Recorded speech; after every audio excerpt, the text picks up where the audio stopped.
Hi, this is Alan with Alan's Firearms and Guns Plus More. Yeah, it's been a while since I've been here.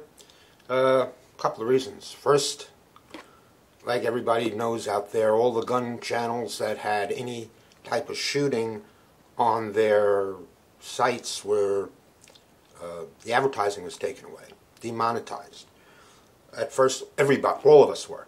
So I went from making $250 a month in my videos from advertising down to $40 a month. And you put in all that work, and you kind of get disappointed and frustrated, and some of the others fought back, and I just basically, I have a business to run. This I do as a hobby, and I enjoy instructing, but at the same time, that extra money, after a while, started becoming important. One, keeping equipment coming in to make my videos better, and two, it was passive income that I looked at as a future allotment to my retirement, if I can never retire. But that was part of it. The other part was I got very sick. I ended up getting throat and mouth cancer, which I had to go through radiation treatment and chemotherapy, and that put me on the skids for a while. So it was very difficult to talk, very difficult to do a lot of things. I'm still having a lot of trouble just eating. So you have to bear with me. If I sound a little different, it's because my throat is a little different. My mouth is a little different. They had to do a lot of extractions before they could do the radiation treatment. I don't want to get into all the gory details. But I'm back. They started monetizing videos again. Some of my videos I went in and edited out the shooting portion of it so they became monetized again. And unfortunately from this point on, all my videos will be like my original videos. Just cleaning and field stripping and reassembly. And I'm going to start doing more videos on other things to broaden the spectrum of the channel. Hope you don't mind. Today, I'm going to start off my first video in over a year with a Colt Mustang. Now this is Colt's little 380 Mustang. It was originally made by Star Enterprises in Latin America somewhere. When Robert F. Kennedy was assassinated, they put restrictions on incoming firearms. Colt was one of the companies that opted, we're not going to import them anymore, which basically put Star on the skids since they depended mostly on the Colt imports. Another company, Walther, they ended up taking their Walther PPK and making it a PPK-S. That's why you have the Walther PPK-S. They added a round and 1/8 of an inch to the barrel, which put it in the ability to import into the United States, circumventing the new ruling about minimum capacity and length. That's funny, they made it illegal to have less capacity back then instead of more. Nowadays they want you to restrict how many rounds you could put into it. So let's make sure this firearm is empty. It is. The magazine is empty. So this is a single action. It is like a miniature 1911, except it does have a little safety on it, which of course hard to trust in a carry situation, but you got no choice. It's a single action firearm, so you're going to carry it with the hammer cocked. And of course it has a very light trigger pull.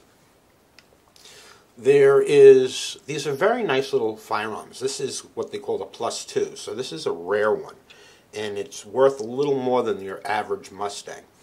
What I'm going to do is I'm going to field strip this, clean it, and reassemble it. And there's a little trick. A lot of people have trouble when they take these guns apart. They end up not being able to put them back together again, and they need to bring them to a gun shop or a gunsmith. And I'm going to show you how to avoid that problem. So without any further ado, let's get to the workbench. Well, here we are at the workbench with the Colt Mustang plus 2. There's the little plus 2 right there. And this is Mustang Mark IV, Series 80. So, you know we already checked it at the beginning, so this is how we're going to field strip it. Let me just show you some of the features on here. First of all, as you can see, there's no dots on the sight, and honestly, you really don't need them, and the reason is it's a self-defense gun. You're going to be pulling this out at less than 3 feet away. Okay, so the first thing we're going to do, as you can see on here, let me get one of my little pointers out. Okay, so we want to align this semicircle with the front of the slide stop or slide release. Some people call it back and forth. I always get hell for whichever one I call it. Someone corrects me, so I really don't care what you want to call it. So you know what I'm talking about. So what we're going to do is we're going to slide that back until this semicircle matches the pin that's behind it. And from the other side, you can feel the pin. Once you get it lined up, it just push it, and it lifts right out. Now you can just slide, if you have your magazine out, you can just slide this off. Now this is where people get themselves into trouble. You can see this little finger right here. If you were to push this forward too far, what it is, let's say this is that piece, okay? Inside the firearm, this piece goes down. So here's the bottom of that. And there's a little spring that holds it in its position, okay? If you were to move that forward too far, it flips in front of that spring. And there's no way for you to get it back. And that's what happens. People knock that forward and they can't too far, it flips over that spring and it stays down, and they can't put the gun together. It'll go together, but you won't be able to put the magazine in, and it won't fire, and you have all sorts of issues. Then you got to bring it to a gunsmith or a gun shop, someone who knows what he's doing, to fix it. Now to fix it, you have to put a screwdriver down in here and lift that spring up in order to lift this over the spring. Unfortunately, I can't show you how to do it because there's no way I can get the camera to see down into that little hole. Okay? And even if I could illuminate it enough, there's no way, you can't really see the spring. And you can't see what I'm doing. So the best thing I can tell you is, when you put the slide back on, you have to move this, see, you have to move that forward so the slide can go off of it. Just make sure that you don't push it down too far. Okay, you can use something like this and keep it even with this, or just use your finger and just get it going, but don't push it too far, because that's the big problem. That's what causes people issues taking apart these guns and then getting them back together again. I've had lots of people come in and have me reset that for them. So I make $15 a pop on that, just for 3 seconds of my time. The $15 is punishment. Okay, so that's how you take the slide off. Push the spring forward, and we release it. Lift the barrel up and out. And here we have it entirely field stripped. Now this spring is a double spring.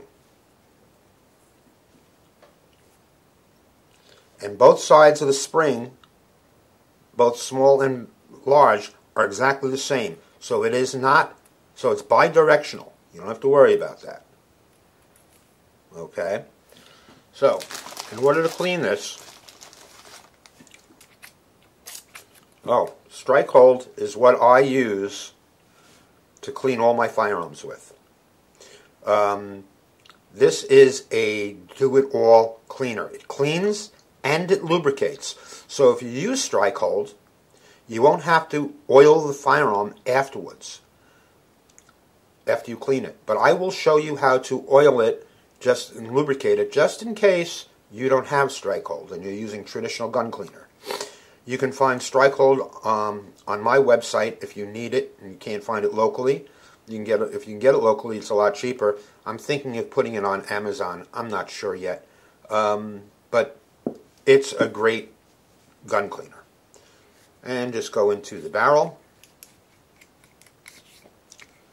Now this is a used firearm that I just received, so I have no idea how clean or dirty it is. It's not that bad. It's got a little dirt in there. Now what I want to make sure about is I want to make sure I get this ramp clean. This ramp is what the rounds slide on. We want to make sure it's clean and lubricated. The top also. So the whole chamber area. You want to make sure it's good and clean. Wipe down the exterior of the barrel. These are great little guns. You know, a lot of people, you know, they're under the assumption that if they have a 380, it's not as powerful as a 9mm and it's not going to do the job. I'm going to clean off the pin here and the slide stop release. The 380 is actually a 9mm round. It's a 9mm short. We're the only country that actually calls it a 380. Everybody else throughout Europe and the rest of the world calls a 380 a 9mm Browning, a 9mm short, or a 9mm Croix. I'm not sure if I'm saying that right, but which means I think it's either German or what's that other country that makes a lot of guns? Well, it's another language for short. Okay, so what I'm doing here is I'm making sure that these rails are clean, because that's where you get metal-to-metal contact. And you can see I picked up some dirt in there. Go up and down the top, and you get that little finger that sticks up. That's your ejector, by the way. That little piece that we were talking about. Clean the inside. Now, get a new cloth, get some strike hold, and I'm going to clean out this.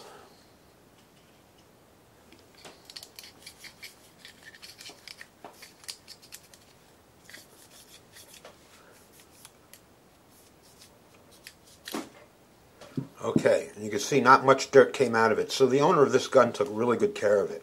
I'm going to clean the magazine. And now I'm going to actually spray some strike hold directly in here. And I like these wooden sticks, which I can get inside the gun without worrying about marring the metal, because wood is not going to mar metal. And this must have been a lot harder for them to clean, because I'm getting a lot more dirt off of it, or he didn't know to spend the time cleaning it. Now, very important is the battery. We want to get in here.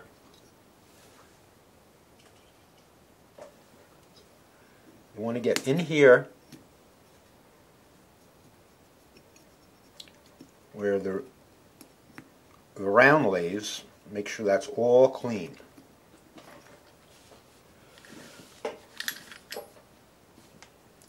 Okay, I'm going to zoom this out a little bit so you can make sure I get this.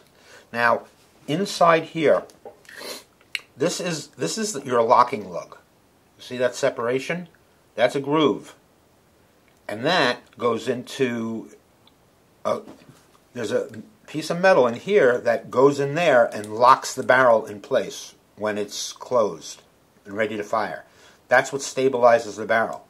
Because when the gun is open and this is off of there, the barrel tilts. It's part of the action. It's part of the action to help load the round into the chamber. So when someone has a semi-automatic and they have it open and the barrel's loose, Some people think that's a flaw, and it's not. It's a design issue. It's a design function. So we're going to make sure that slot in here is nice and clean.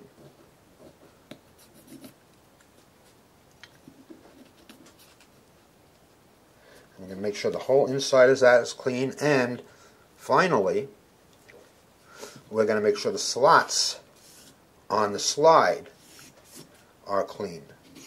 And they're pretty dirty. I'm going to go over it a couple of times. Look at all that dirt. Those are the slots that ride on this part of this frame, which I told you had to make sure it was clean, so I'm going to do that again. That's better. Okay.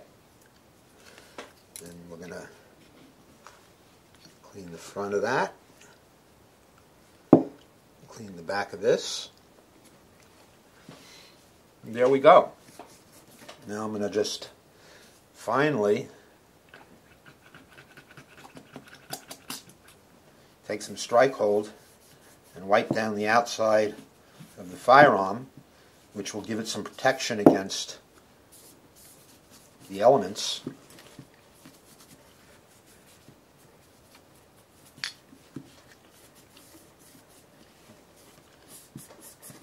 And you can see when I wipe this down with strike hold how nice the gun looks. Look at that shine. Look at that shine. That's from wiping it down with strike hold. Now, we are done cleaning this firearm. Oh, one other thing. We do want to clean the rod, get a little strike hold on it. This is a plastic rod, and strike hold will not damage it. Put some on the springs. Okay. Now, let's put it back together again.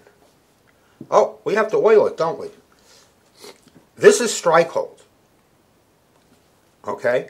I do not have to oil this firearm at this point. I can put it back together again without lubricating it. Let me make that clear. For some reason, people get confused when I say this, and without being specific like this. I am only doing the oil, and this is just plain old gun oil, to show you how to lubricate a gun if you don't have an all-in-one cleaner lubricant. So, you're going to take a cloth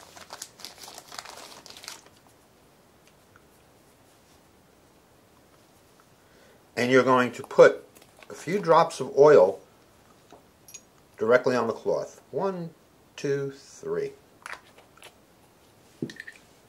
We do not want to over-oil a firearm. People think lots of oil means a smoother gun. That's not true. You want very, very little oil. You just want a thin barrier for it to slide on. Anything more than that ends up creating more friction because it attracts dirt much faster, and the dirt causes friction very quickly. So I'm just going to take my stick, wrapped with that oiled rag, and just go down the rails. First inside the slots, the top of them, and then I'm going to do it in here too.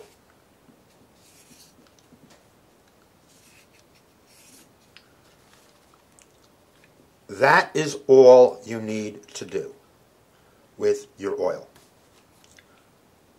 I'm going to give the inside of this one more quick coat.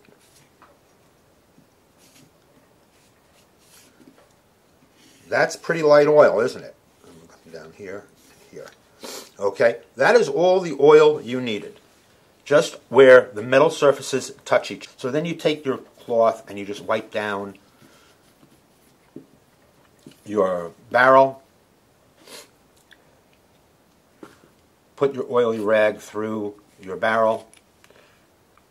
Now the reason you're doing it through the barrel is not because it makes the bullet slide through the gun quicker, but you put the oil in there to give it a little protection from moisture, though oil does not give a great protection for moisture.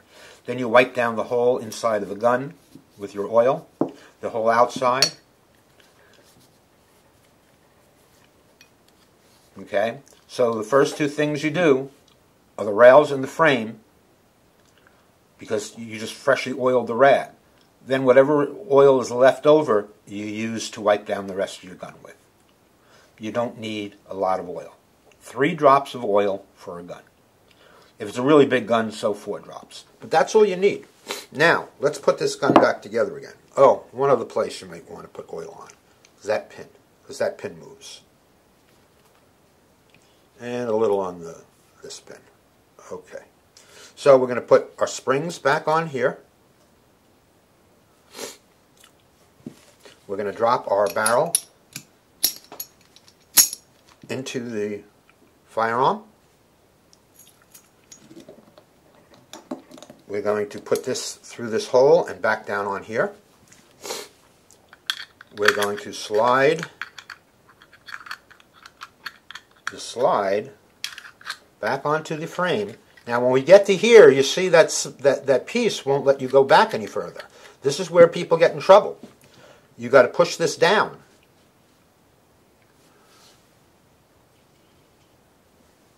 You have to push this down so you can pull that over it, but just enough where you can put this over it. You don't want to. Most people, they push that down too far and then it gets stuck. Then we put this in here. Now, if this is sticking out like that, you didn't have this set right. So we're going to start over again. We start with the pin in while the gun is forward to lock the barrel. Now we can move this back, put this in, and close it. So what happened was I pushed this back and I let the barrel stay forward. So this time it didn't. Now let's test it. There we go. Perfect.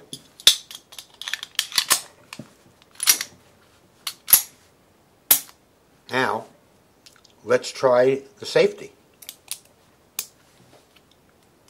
Safety works.